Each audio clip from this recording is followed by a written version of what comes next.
we've heard a great deal. We've had some really excellent presentations on security sector reform in the field. And what I'd like to talk about this morning is security sector reform in the Capitol, where the battles can be much more difficult, than they are in the field. My own experience with security sector reform began in 1994.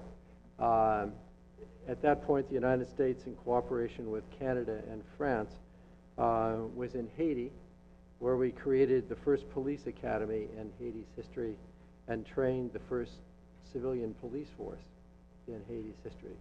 Within a year, thanks to the cooperation between these three countries, there were 5,000 members of a newly trained Haitian National Police Force on the streets. Smartly uniformed, well-trained, they were out doing their jobs. Unfortunately, however, efforts to rebuild the Haitian judicial system did not go forward, and very little, if anything, was done about assisting Haiti's totally inadequate prison system. At the same time, little effort was expended on reforming the Ministry of Justice, which controlled the police. Little effort was made to reform the executive or to go educate the newly elected parliament on its responsibilities in security sector reform. So within a couple of years, what happened? Members of the Haitian National Police began to execute their prisoners out of frustration because they did not want to see once again criminals that they had arrested either get themselves out of jail by bribing a judge or bribing a jailer, or simply walk away from prison facilities that didn't have any locks. This experience pointed to the importance of a comprehensive approach to security sector reform. But unfortunately, it's not a lesson that was learned, as we've heard. In 2007, I went back to Haiti to do a study of the successful UN crackdown on gangs in Port-au-Prince. What I found there, as you've heard, is another police training program well underway, this one led by the United Nations.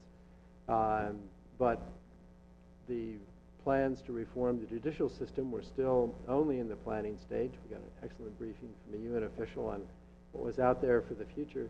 And then there was a tremendous amount of hand-wringing over Haiti's totally inadequate and inhumane and unsafe prisons, where at that point, all of the people that had been arrested by the UN in their roundup on the gangs were incarcerated. Now, security sector reform is a relatively new concept. It covers the highly political and complex task of transforming the institutions and organizations that are responsible for dealing with security threats to a state and to its citizens. Now, not everyone accepts the various definitions for security sector reform, and there are heated debates over what institutions and activities fall inside security sector reform and what institutions fall out. There are also questions about SSR's most effective application. Security sector reform can be used in conflict prevention. It can be used in conflict management. But perhaps it is most applicable, and has certainly received the most attention, as we've heard this morning, in post-conflict reconstruction. After repeated failures in various peace and stability operations, it is increasingly acknowledged that train and equip programs, exercises where the international community goes in and simply trains, equips, and puts security forces on the street, don't work. Instead, a comprehensive whole-of-government approach is required on the part of the intervention force and the host government to simultaneously reform all of the institutions, military and civilian, that are involved with providing security. The goal in this case is a safe and secure society that enjoys good governance and operates under the rule of law. Now, what has been the more recent history of U.S. policy and involvement in SSR? Since the 1994 invention in Haiti, the United States has participated in peace and stability operations in the Balkans, in Afghanistan, in Iraq, and in several other countries.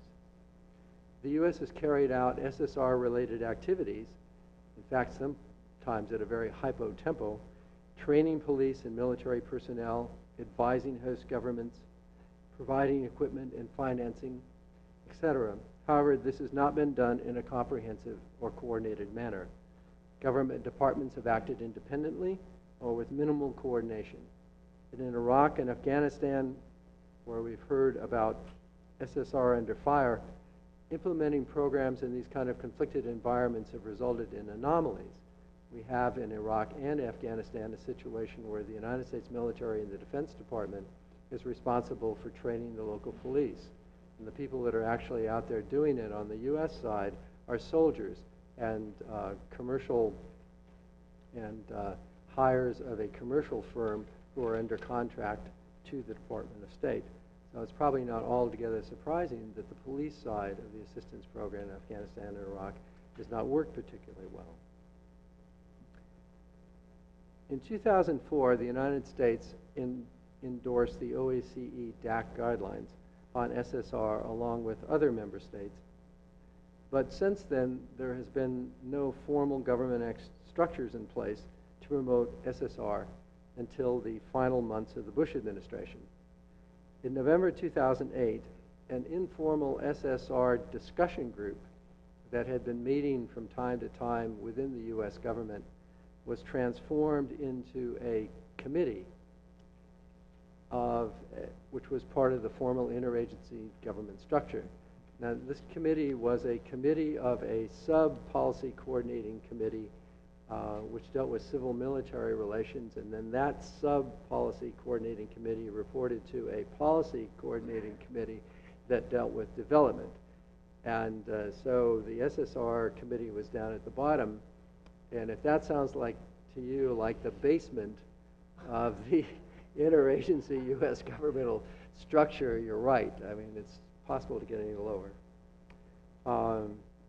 Then, literally in the closing days of the Bush administration, in January 2009, the administration published a U.S. policy, set of U.S. policy guidelines on SSR that was approved by the Department of State, the Department of Defense, and the U.S. Agency for International Development, and very handsome publication.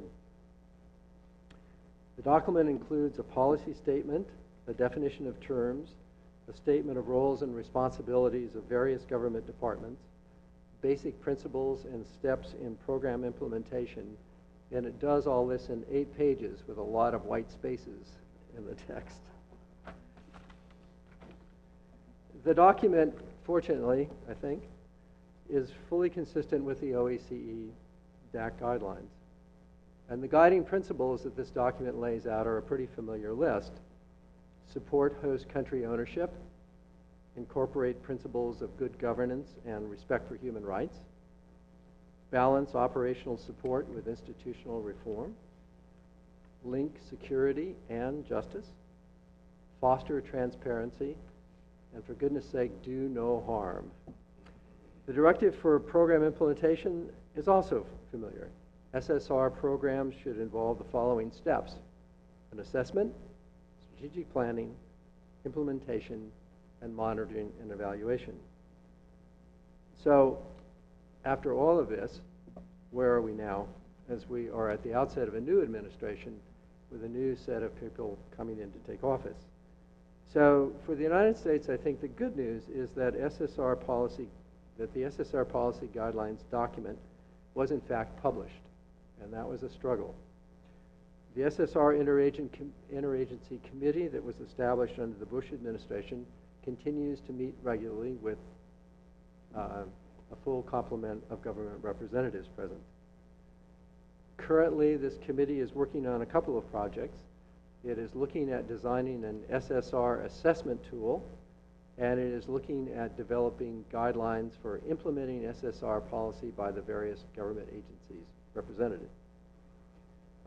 It's contemplating conducting a pilot assessment using its new tool in a country to be selected later. And it's also thinking long-term about the goals of doing something about metrics. The bad news is that only the State Department, the Defense Department, and the Agency for International Development actually signed this document.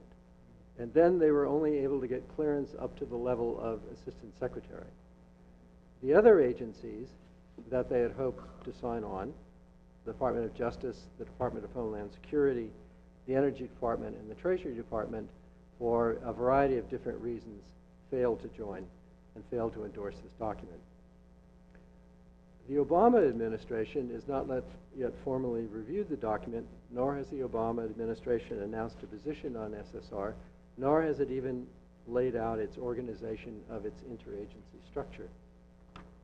In reality, for those of you that watch American politics, you're seeing that once again, we're doing something we do every 8 years. We decapitate our government, we throw out all the people that worked in the administration, and then we go about the job of replacing them all by putting them all through extensive background checks, interviews, a selection process, appearance before Congress, and finally they're installed. And so we have a lot of vacant offices in the major departments of government around Washington that would be concerned with this issue, and it's going to take some time before all of those officials are in place and they can turn their attention to this task. I think it's fair to say that the United States recognizes that SSR is a concept that's extremely useful in providing a framework for organizing a disparate collection of activities, particularly in post-conflict operations. The U.S. government, particularly at the working level, is working very hard to refine our understandings concerning various aspects of SSR activity. A couple of weeks ago, a bunch of us decamped to go out to Monterey, California, which is always a really difficult thing to do. And we spent a week near the beach meeting with officials from our own government, but also people that were brought in from all over the world, including DCAF and European representatives and people from the field, to talk about what is required to develop an assessment tool. And we're hoping there'll be a lot more conferences like that, because particularly in the winter months. But otherwise, a lot of work being done at the basic level. In 2009, the Defense Authorization Act, passed by Congress, formally established a new Civilian Response Corps. The Civilian Response Corps will be staffed by experts in a broad range of skills needed particularly in the initial stages of peace and stability operations. And this includes policemen, judicial officials, civil government administrators, and public services engineers. The recruitment of the first 250 of these first responders is now underway. About 12 of these people will have the designation SSR officer. And so they will be a cadre when they're recruited of SSR specialists, something the U.S. government hasn't had before. That's the good news. The bad news is nobody quite knows what these people will be asked to do, and the training program that's supposed to train them to do it is not in place yet, but we'll see. So given the general policy orientation of the incoming Obama administration and the personalities that make up its highest leadership, most people in Washington think there is a very good chance that SSR will be moved to the top of the administration's agenda when there's time. At this point, however, the focus is primarily on dealing with the practical matters of fighting 2 wars and staffing the government. And so the focus in Washington today is on how to deal with the civilian aspect of the surge into Afghanistan. What will various government agencies do? Where will they find the personnel? How will they deploy them? What programs will they implement?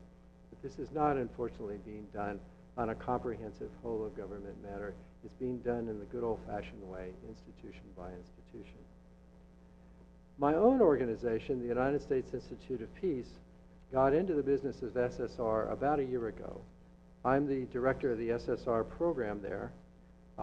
We have organized a series of public forums where we've had panel presentations with experts like you've heard this morning on a variety of issues concerned with SSR. We've had the international perspective, the NGO perspective. We've talked about the role of the private sector. We've talked about gender in SSR. And so that's outgoing. We've published our first report on SSR, which is a primer on SSR, which is available on our website under publications. It's a sort of how-to and what is it all about for people that are just getting into this field. And in the future, we hope to do a great deal more, and we're grateful for this opportunity to participate in this event, which I think is an excellent idea and a way to get the word out about this creating an extremely critical concept. Thank you very much.